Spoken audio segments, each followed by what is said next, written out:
Night 8 ಗಂಟೆ ಆಗಿದೆ.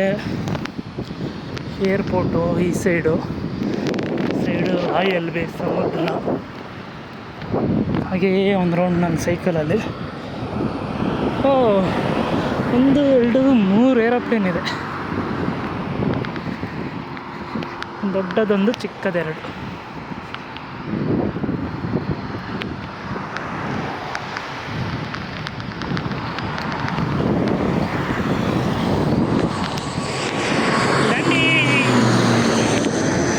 Take off.